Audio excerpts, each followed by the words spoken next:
જ્ઞાનીબેન અને આગેવાનોએ જે બંધારણ કર્યું એ શું પોતાના લાભ માટે કર્યું છે? અલ્યા હોપારો સમાજના હિત માટે કર્યું છે. ગરીબ મધ્યમ વર્ગના લોકોને ખોટા વ્યર્થ ખર્ચામાંથી બચાવવા માટે કર્યું છે. બાકી આ 2-5 લાખના ખર્ચાઓ એ નેતાઓને શું માથે પડવાના હતા? હવે વાત કરીએ કલાકાર ડીજે રોજગારની. તો આટલા વર્ષોથી તો છૂટ જ હતી ભાઈ. કલાકારોએ શું ઝંડા ગાળી દીધા? ડીજેવાળાએ શું કમાણી કરી લીધી? તમે હજુ સુધી એટલું નથી કમાણા કે સમાજ માટે થઈને 4 મહિના ડીજે બંધ રાખી શકો. તો ધૂળ પડી એ ડીજેના ધંધામાં યાર. એની કરતાં તો 150 વાળા દાડિયા ઘણું કમાઈને બેઠા છે.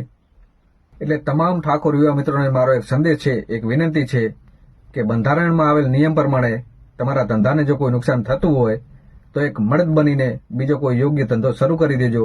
બાકી પોતાના સ્વાર્થ માટે થઈ સમાજને બરબાદ કરવા બંધારણના વિરુદ્ધમાં માઇક આંગળી વેડા બંધ કરી દેજો.